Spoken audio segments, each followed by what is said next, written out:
Do you know the point in life when you became a serious person? And I mean Yes. that I mean that in the best sense of it, because when people ask me what it's like to be on tour with you, Yeah. I always say, well, he takes life seriously. And it's making me take life more seriously, and I think it's making these people take life more seriously. Do you remember the moment that that happened? Yes. Can you tell me that moment? Yes, I can. Yeah. So it was in, I think, 1983. And this is a strange story. I came home from a party, university party, and I wasn't in the best mood. I've always had a certain proclivity towards depression, which I've recently discovered is probably an autoimmune problem. In any case, I'd gone to this party and I'd had a lot to drink, because I like to drink. And I don't know, I wasn't happy with something that happened at the party. I wasn't happy with the way I behaved. I mean, that's not uncommon, right? If you like to drink, then you're not happy with the way you behave. Those things just go together.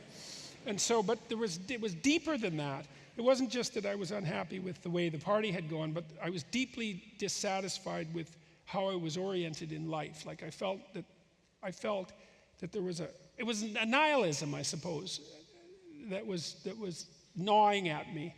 This was not long after I'd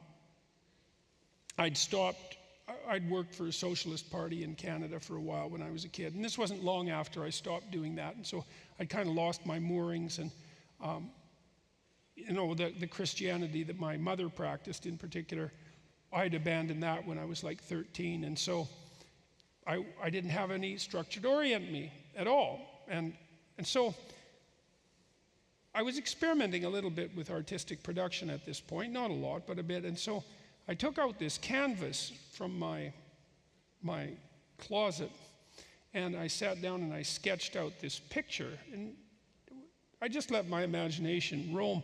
And what came out was, it was a crucifixion, and there was I drew a picture of Christ on the crucifixion, but with a very judgmental face, very angry face, and with a snake wrapped around his waist. And it was a really harsh picture. It was like an expressionist picture. Not that I have the talent of an expressionist, but that's what it was. And I thought, I mean, I wasn't thinking, I didn't think that I was thinking in religious terms at that point at all. And I was an absolutely sporadic churchgoer, and I was absolutely shocked by this picture. I thought, where the hell did this come from? What did that possibly mean? It took me years to figure out what it meant. I mean, really, one thing, so I'll tell you part of what it meant. So Carl Jung said something very interesting about the structure of the New Testament. He said that the gospel Christ is fundamentally, although not entirely, fundamentally a figure of compassion. But the ideal is not only compassion. The ideal is also a judge, because an ideal is a judge. Let's say you have an ideal. Well, it's a judge because you don't live up to it. And so your ideal is always looking at you like you're not what you should be. And the higher the ideal, the more judgmental the judge. Well, that's why he thought the book of Revelation, first of all, emerged as an unconscious revelation, which because Christ comes back at the end of time, so the story goes, as the ultimate judge.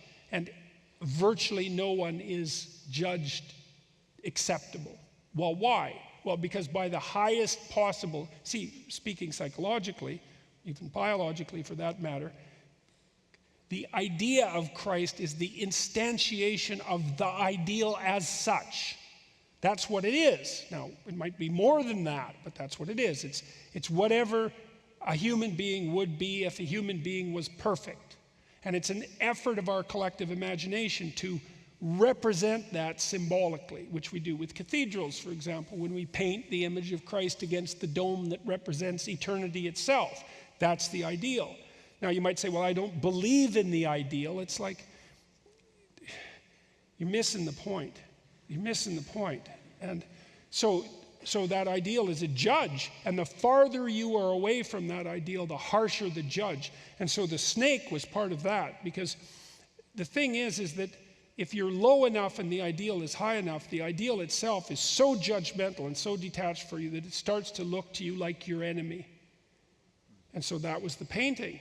And it was like, and I was asking a question, that was the thing, eh?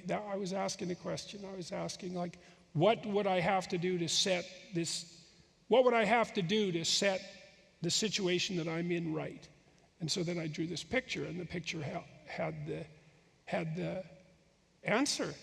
I mean, artistic production always has the answer. That's where the answers come from, you know. And so that was a manifestation of imagination. It was part of me attempting, in its symbolic mode of personified thinking, to deliver a message.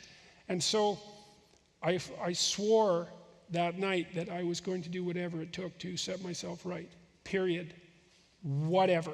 And I was dead serious about that. And so that was the moment.